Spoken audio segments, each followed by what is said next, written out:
Hello guys. हमारे 8th episode की starting होती है उसी मेज से जहाँ पर बॉक्सो लास्ट एपिसोड में गिरा था और लामिस और उसकी फ्रेंड ने उसे बचाया था।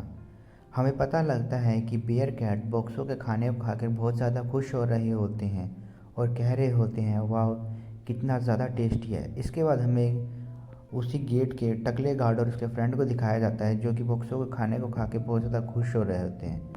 हमें दिखाया जाता है कि मिस्टर बेयर बॉक्सो की तरफ आ रहे होते हैं क्योंकि उन्हें कुछ बात करनी होती है। यह सुनने के बाद में कैरियोल की टीम की एक मेंबर और लामिस बहुत ज़्यादा हैरान होते हैं। तब हमारे मिस्टर बेयर उससे बताते हैं कि उनका मेन काम यहाँ पर बॉक्सो को ढूंढने का था, लेकिन उसके अलावा उनके पास एक और मिशन है। वो यहाँ पर इस लेवल के बॉस को मारने के लिए भी आए हैं ताकि वह उसके कॉइन को हासिल कर सके। यह सुनने के बाद बॉक्सो बहुत ज़्यादा हैरान होता है और कहता है कि उस बड़े से स्कल मॉन्स्टर को कौन हराएगा। तभी क्या वहाँ पर मिस्टर बेयर कैरियर को बुलाते हैं और कहते हैं कि वे तुम्हें आगे का प्लान बता देंगे।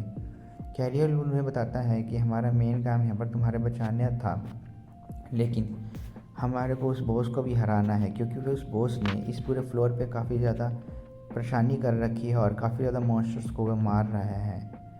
इसके बाद हमें दिखाया जाता है उसी मेज़ को के पूरे व्यू को और कैरियोल हमारे प्रोटैगनिस्ट को बताता है कि उनके टीम का नाम मेनार्जियन फूल है, लेकिन वो ऐसे ही नहीं पड़ा। उनके टीम के हर एक मेंबर का कोई ना कोई एक मकसद है और इसलिए वह उस बॉस के कॉइन को इकट्ठा करना चाहते हैं क्योंकि वह कॉइन कोई भी विश को ग्रांट कर सकता है। और वह बॉक्सो से कहते हैं कि बॉक्सो तुम्हारे पास भी एक कॉइन है ना, तो तुम उससे इंसान बनने की विश मांग लेना।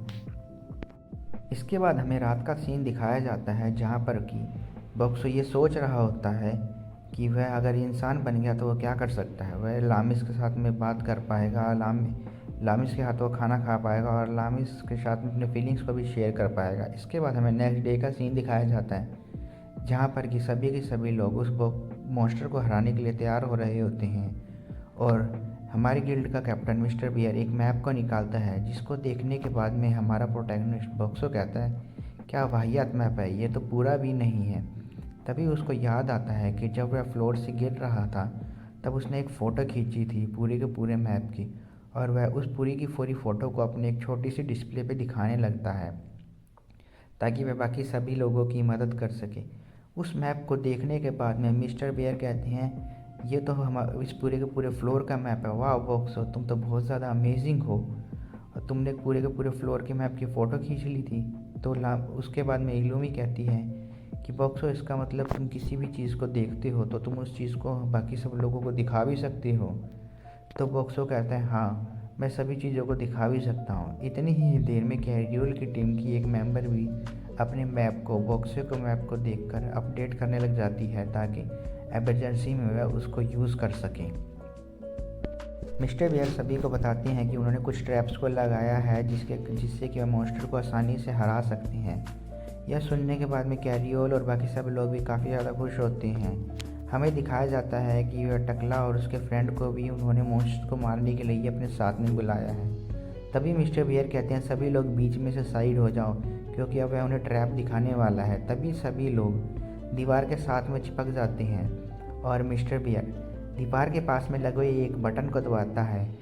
इस बटन को दबाने के बाद में हमें पता लगता है कि मिस्टर बेयर ने ज़मीन में बहुत बड़ा खड्डा खोद रखा है जिसमें वह उस मॉन्स्टर को गिराकर मारना चाहते हैं। हमें उसके बाद में मिस्टर बेयर का सारा प्लान ज़मीन पर दिखाया जाता है कि वह किस तरह से उस मॉन्स्टर को उस गड्ढे में गिराएंगे और उसको मारेंगे। तभी इलूमी कहती है कि वो तो ठीक है, लेकिन वह फायर मॉन्स्टर है, हमें पहले उसकी आग बुझानी होगी। पर अगर हम बॉक्सों की बोतलों से पानी गिरते रहेंगे तो बहुत टाइम लग जाएगा, इतने में वह मॉन्स्टर तो हमें आकर नुकसान पहुँचा सकता है। तभी वह सब लोग बॉक्सो की तरफ देखने लगते हैं कि बॉक्सो के पास कोई आइडिया होगा जिससे कि वह उस मॉन्स्टर को हरा सके और हमें पता लगता है। तभी बॉक्सो एक वाटर बेंडिंग मशीन में ट्रांसफॉर्म हो जाता है जिसमें उस पर बड़े बड़े अक्षरों में उसके इंस्ट्रक्शन लिखे होते हैं जिसको पढ़ने के बाद मेल भी कहती है अच्छा तो इसको इस तरह से करना है इस्तेमाल, पहले गन को यहाँ से बाहर निकालना है और इसमें क्लीवर को दबाना है, जिसको दबाने के बाद में बहुत ज़्यादा पानी निकलने लग जाता है और कहती है हाँ अब ठीक है, हम उससे जल्दी से जल्दी उसको हरा देंगे। बॉक्सो सिर्फ दिन में 1 घंटा ही ट्रांसफॉर्म हो पाता है और बाकी का टाइम पर वह लोग पानी की बोतलों से उस गड्ढे को भरते हैं और अगर कोई भी मॉन्स्टर या फिर कोई भी फायर जलती खोपड़ी आती है तो उसको पानी घेर कर या फिर मार कर भगा देते हैं। उसके बाद में हमें दिखता है कि बेयर कैट के लीडर को उसी गड्ढे के अंदर भेजा जाता है ताकि वह चेक कर सके कि आखिर वो कितना भरा है, और लामी से उस रस्सी को एक हाथ से पकड़े रखती है। तभी बॉक्सो को एक आइडिया आता है, इस तरह से हम उसे हरा नहीं पाएंगे, तो क्यों ना मैं पानी को और ज़्यादा ठंडा कर दूं। तो उसमें वह कुछ बर्फ़ भी मिलाने लग जाता है। उसके बाद हमें रात का सीन दिखाया जाता है जहाँ पर सभी लोग रेस्ट कर रहे होते हैं और हमारा टकला गार्ड सिक्योरिटी पर होता है। उसके बाद हमें लामिस को दिखाया जाता है जो कि बॉक्सो के पास आके कहती है, बॉक्सो बाकी सब तो कह रहे थे, लेकिन तुम क्या सोचते हो, क्या तुम इंसान बनना चाहते हो या नहीं। वह लामिस बॉक्सो से पूछ रही होती है और बॉक्सो कहता है, अगर मैं इंसान बन गया तो मैं तुम्हारे पास रह पाऊँगा, तुम्हारे साथ खाना भी खा पाऊँगा, लेकिन अभी मैं जो वेंडिंग मशीन तो मैं लोगों के काफ़ी काम आ रहा हूँ, क्या तब मैं इतना काम आ पाऊँगा लोगों के, और क्या तब लोग मुझे इतना एक्सेप्ट कर पाएंगे। ये हमारा प्रोटैगनिस्ट ये सोच ही रहा होता है। और उसके बाद में हमें अगले दिन का सीन दिखाया जाता है जहाँ पर वो कहता है कि हमारी काफ़ी हद तक तो तैयारियाँ पूरी हो चुकी हैं, बस अब हमें उस मॉन्स्टर को किसी तरह से यहाँ पर लाना होगा। वह इतना बोलते ही हैं कि हमें पता लगता है कि कुछ बड़ी सी चीज़ उनकी तरफ आ रही है, और हमें दिखाया जाता है इस पूरे के पूरे फ्लोर का वही बॉस वहाँ पर आ जाता है, जो कि दिखने में बहुत ही ज़्यादा डरावना और ख़तरनाक लग रहा होता है। इतनी ही देर में बियर कैट वहाँ के बटन को दबा देता है, जिसके कारण वह मॉन्स्टर उसी गड्ढे में गिर जाता है। इसके बाद हमें वह मॉन्स्टर को गड्ढे में गिरता हुआ दिखाया जाता है, और सारे के सारे लोग उस मॉन्स्टर को देख रहे होते हैं और सोच रहे होते हैं कि अब तो कोई भी भाप क्यों नहीं निकली है। हमें पता लगता है कि बॉक्सो ने उसके अंदर में सिर्फ आइस ही नहीं बल्कि ड्राई आइस भी गिराई थी, जिसके कारण कार्बन डाइऑक्साइड का लेवल बढ़ गया था और उसकी सारी की सारी आग बुझ गई थी और भाप नहीं निकल रही थी। तभी सारे लोग कहते हैं कि हम इसको मार तो नहीं हैं, लेकिन इस तरह से तो इसको डैमेज नहीं हो रहे हैं, हमें कुछ ना कुछ तो करना होगा ताकि इसको डैमेज पहुंच सके। तभी कैरियोल कहता है कि क्यों ना कोई हम भारी सी चीज़ फेंक के मारें। तो लामिस कहती है कि हमें बॉक्सो को नहीं मारना, अगर बॉक्सो को कुछ हो गया तो।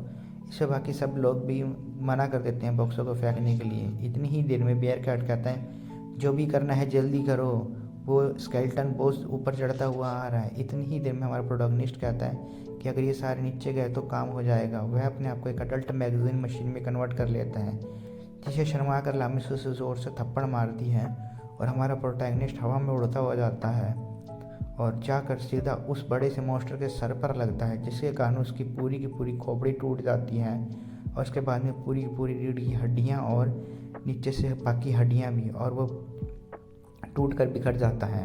और इसके बाद में हमें पता लगता है कि बॉक्सो को उसी स्केलेटन मॉन्स्टर का कॉइन मिल चुका है, जिसको वह अपने अंदर में वैक्यूम मशीन से सक कर लेता है। और हमें पता लगता है कि बॉक्सो बहुत ज़्यादा खुश हो रहा होता है क्योंकि अब उसे स्केलेटन बॉस का भी कॉइन मिल चुका है।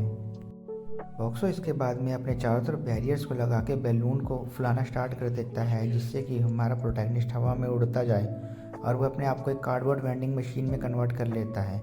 इसको देखकर बियर कैट का लीडर बहुत ज़्यादा हैरान हो रहा होता है क्योंकि बॉक्सो हवा में उड़ रहा होता है, और बाकी के सभी लोग भी हैरान हो रहते हैं बॉक्सो को हवा में उड़ता हुआ देखकर। तभी मिस्टर बियर कहता है बियर कैट को कि जल्दी से बटन बंद करो, और हमारा प्रोटैगनिस्ट उस फ्लोर पे बिल्कुल सेफ लैंडिंग करता है। बॉक्सो को सही सलामत देखकर लामिस खुश हो रही होती है और उस पर गुस्सा भी हो रही होती है कि बॉक्सो ने ऐसा क्यों किया। अगर उसको कोई बहुत ज़्यादा डैमेज हो जाता तो फिर वह क्या करती, वही उसका बहुत अच्छा फ्रेंड था, पर वह ये देख कर बहुत ज़्यादा खुश होती है कि बॉक्सो को कुछ नहीं हुआ होता है। इसके बाद में कैरियोल आके पूछता है कि बॉक्सो क्या तुम्हें वहाँ पर स्केलेटन मॉन्स्टर का कॉइन मिला है। तो बॉक्सो कहता है हाँ। तभी इलुमी उसको ले लेती है और कहती है कि अब बॉक्सो ने उसको हराया था तो ये कॉइन बॉक्सो का हो गया, तो तुम्हारे इस पर कोई हक नहीं है। तो कैरियोल कहता है हाँ बात तो सही है, तो क्यों ना बॉक्सो इस कॉइन का तुम मुझे 100 गोल्ड कॉइन में बेच दो। बॉक्सो ये सुनने के बाद में बहुत ज़्यादा खुश हो जाता है और मिस्टर बियर कहते हैं कि एक डंजन बॉस के लिए 100 गोल्ड कॉइन बिल्कुल सही वैल्यू है। तो बॉक्सो कह देता है ठीक है, मैं इसको बेचने के लिए तैयार हूँ। इसके बाद में हमें दिखाया जाता है कि वह सब इस मेज से बाहर निकल रहे होते हैं और अपने वापस से अपने ही फ्लोर क्लियर स्टेटरम पर जा रहे होते हैं। यहीं पर हमारा एपिसोड हो जाता है ख़त्म। तो गाइस इस वीडियो को लाइक कीजिएगा, चैनल को सब्सक्राइब कीजिएगा। जल्दी ही मिलते हैं इसके नेक्स्ट एपिसोड में, तब तक के लिए कीप वॉचिंग।